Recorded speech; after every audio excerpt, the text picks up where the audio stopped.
Today we're going to go over some exercises for the bicep, which is probably one of the easiest muscles to train in the body. It's just a hinge joint, and the fibers go straight up and down. But there's lots of different ways to train this muscle group, and the one that you enjoy the most is definitely going to be the one you work the hardest at. So it has the best value for you. Why would you want to train biceps for bench pressing? Well, I've gone over that before, but the size of your arm creates a pressure inside the tissues that when you fold a big volume against a big volume, it wants to push back. It's called tissue leverage. And so even though the biceps do not have a function to help really drive the weight up, they do have a function of stabilizing the shoulder, because both bicep heads begin above the shoulder, so it helps stabilize, and then it also adds that tissue pressure. And I liken it to taking a half of a tennis ball and duct taping it on the inside of your bicep, and then when you came down for your bench press, it would have that pushback, that support, and that tissue leverage that pushes back. So it's a good idea to train the biceps. Not necessarily for strength, because they only have to be strong enough to stabilize. So for powerlifting, for the bench press, we want to sort of train it bodybuilding style. We want size and mass, and you'll get some strength with that too, but that's not our goal. Our goal is to volumize this space so that we can stabilize and get some of that tissue leverage. So I'm going to show you some of I think the absolute hardest ways to work out on your biceps. We'll go through them. This will be the first video of this series, and it's going to be manual resistance repetitions. Manual meaning I do it, and resistance meaning I create the resistance. There really isn't any weight per se, but there is tons of stress, tons of tension on the muscle. The muscle does not know if you're pulling against a rubber band, a weight, a rock, a sack of potatoes, somebody pulling the other way, a spring. It just knows that there's tension, and the more tension you can create, the more it's going to respond. So that's what we're going to try to do here. We're going to try to find a way to create maximal tension through the entire range of motion. When you do a curl with a weight, or any exercise at all with a weight, there's a point at which things are the worst they could be, meaning your sticking point. You all know what I'm talking about. There's a point where it's easy, and then there's one point where it's really, really hard, and then it gets easy again. And that's where you always work the hardest. That sticking point, where you're mechanically disadvantaged, and the things are the toughest on the muscle, the highest tension you can create. What if there was a way to create that kind of tension all the way through the range of motion, so that the whole repetition, what you were doing it at your sticking point, it was all sticking point work from the beginning to the end? And there is a way, and that's manual resistance. And I'm going to go over that here. I'm just going to use a towel. You don't have to use a towel. We're going to actually train with a bar, but just to show you that there's no weight that's necessary. This doesn't weigh, it's insignificant amount of weight. I'm just going to have her choose a grip on the bicep, and then make sure she can hold the towel comfortably, not too thick, not too small, but this can also be grip work if you get a really big thick towel.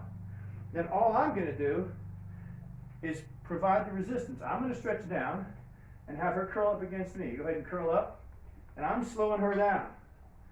And then she resists me on the way down. Go ahead and let it come down. We're just warming up. Let it come down. And then pull up. And so I decide how fast this goes on the way up. So if I want to slow her down at any point, I will, and make her work harder. And then on the way down, she decides how fast we go. She slows me down. Stop and rest for a minute. So that's the basic premise. Now, when we really go at it, it's full go on the way up, and then she tries to keep it tucked under her chin on the way down. We fight the tug of war style, but we don't want to get into a position where it's an isometric. That's for another video, and that's a good training method, but we want to keep it moving. So if you're the coach or the training partner, I got a wild dog in here I'm trying to train. So that may come into play during the video. Don't just disregard the wild dog. She's a good dog. Vicky the Wonder Pup is her name. You don't want to do isometrics with this. So as you're coaching this, you don't want to be so resistive that you bring the athlete to a stop. Number one, that's not the goal of this. And number two, that's very, very unmotivating. When an athlete is trying as hard as they can and you block them and they come to a stop, you need to let it keep going. So as you feel the athlete starting to struggle, you have to be sensitive to that in your resistance and give a little bit. What you're trying to do is to create a nice, smooth contraction. There is a style where we can block it, and we'll get to that as well. But in this manual resistance, we want a smooth contraction up and a smooth eccentric contraction on the way down. And that takes a little getting used to. When you do it with kids in high schools, they tend to get into a tug of war, and everything's just blocked. And that's isometric training. It doesn't really allow the muscle to contract and expand and stretch. So that's important that you do that. What's she up to? Great. Some craziness. She got something she shouldn't. She's on her way out. So you have to be sensitive as the coach. As the athlete, you just go 100% no matter what. And if by chance you get blocked by accident, you just keep pulling. You just keep pulling. You don't care as an athlete what happens, how fast it comes up, how slow it goes down. It is full go the whole way. That's the benefit of this. We're training at maximal tension the entire stroke of the motion. So we're going to do a set. Are you warmed up enough to do a set? I'm ready. All right. We're going to do 4 repetitions. The first 2, I'm going to let her get a sense of how it works. Meaning, I'm going to let her ramp into the intensity. And the last 2, it's just all out. I'm going to make her work as hard as I can make her work. And I don't know of any other way of training you can get this level of intensity through the whole range of motion. You get it when you're doing a squat and you just squeak it through that one little spot. But this is being in that spot from beginning to end. So we're going to do 2 where we're at 85 or 90% of your effort. And we're going to go 2 where you try to beat me. I try to keep it down, you try to pull it up. You try to keep it up, I try to pull it down. Now on the eccentric, you're much, meaning the lowering phase, you're much stronger. So you're going to have to probably let me win until you're sufficiently tired. After a couple sets of this, you can fight me 100%. But on this first set, you're probably going to have to let me win. All right, Vicky, Wonder Dog, here, take this. Here, take this. You want this, don't you? So here we go. Let's grab the bar. Hey. All right. I'm going to resist it, and this is, as a coach, I like this method the best because it's easier on me to have an implement. All right, you ready? Mm-hmm. Begin.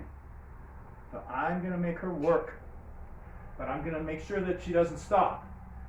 She almost stopped there, so I had to let up a little bit. Now, as a coach, at this point, I'm not pushing down, I'm pulling out. Hold it in under your chin. I'm pulling out, then at some point the arc comes and I push down, and then at the very end, I have to push back a little bit, but not too much. You don't want to hyperextend. Again. So she's pulling, she starts out pushing towards me. Now she's pulling towards the ceiling.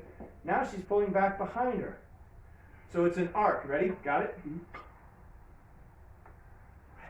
Fight it all the way up. Don't let go there. That's how people get their. All right, here we go. 2 of them, 100%. Go. Go, go, go. Now it's time to turn it on. If you're going to get something, it comes now.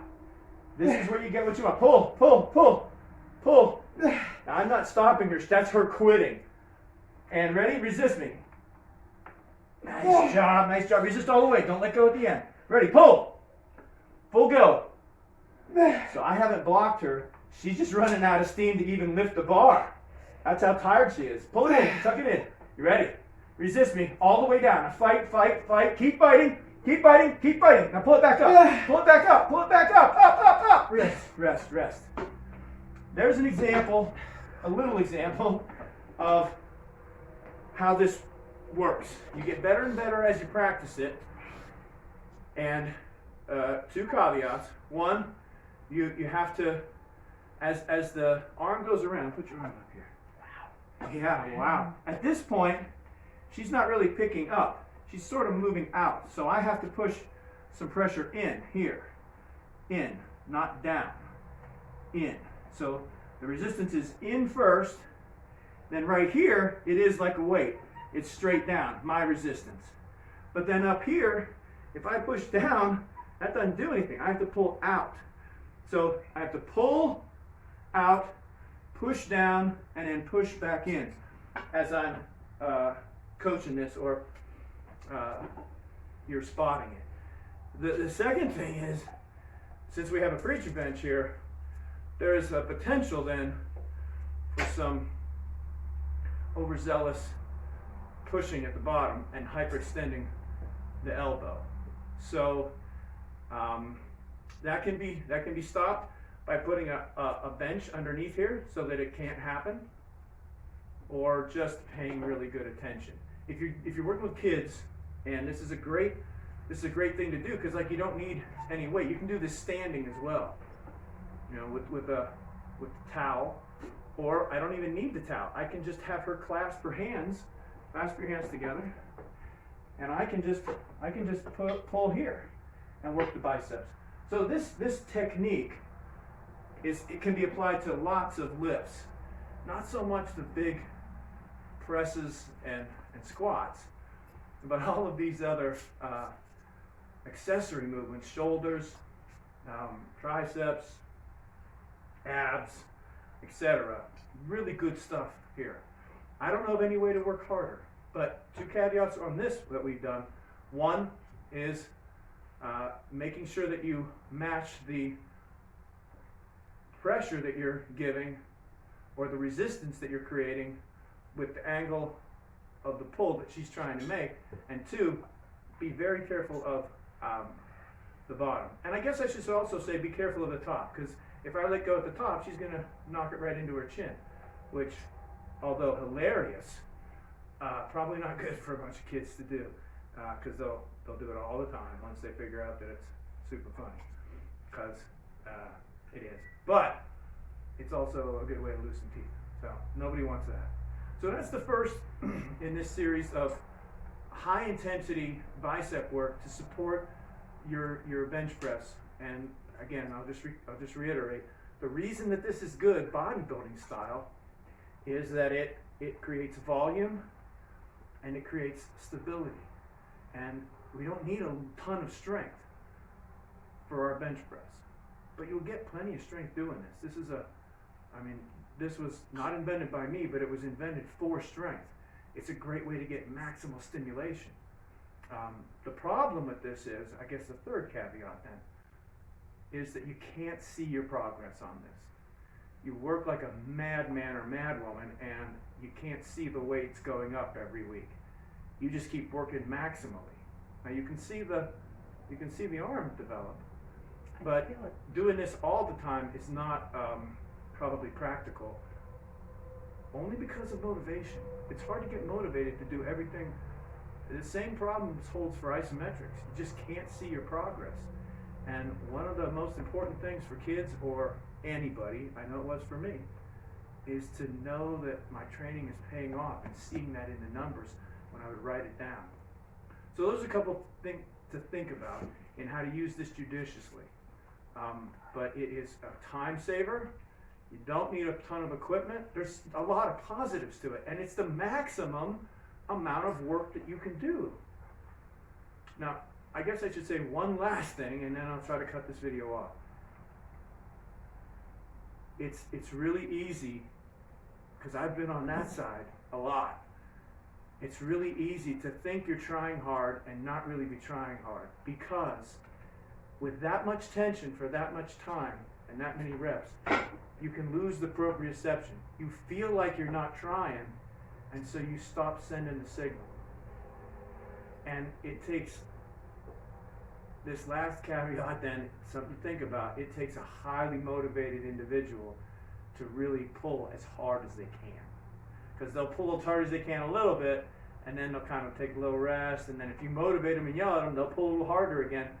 And everybody does that, myself included. I remember the day that I realized I wasn't doing that anymore, that I was fully capable of going full balls out from start to finish. I remember stepping over that line and going, hey, I don't save it anymore. I am all go all the time. It took probably 2 years of practicing this, but every step you get closer, you get more results. So it's also easy to hide a lack of progress if you do this all the time. And it really takes a highly motivated individual to give their all when they know they can't win. I'm just going to push harder. When you pull harder, I'm just going to push harder. You know, you can't just pull me over. But sometimes I tell people to do that. Just pull me over, yank it out of my hands. Any kind of coaching cues that can get them to work harder. But remember, it is very hard to keep that level of intensity through the whole range. We're used to only having that level of intensity right at the sticking point. That's where we have to go our hardest, not from the beginning to the end. Nobody's used to that. And I mean nobody. I got used to it after a while. But it took about 2 years to figure out how to go all the way. Like the whole thing was a sticking point from start to finish. So give that a try. It really is a lot of fun too. And that's the part that you can't underestimate the impact of making your training enjoyable to your trainees. It is huge. If you want, the bottom line is, if you can get them to work harder, they're going to make more results. So how do you do that? Well, this is one technique that I think is right up there. It's really fun once in a while. Every day this becomes a burden. So put that into some of your, at least consider that for your program. And then we'll go on to the next way to do it in the second video.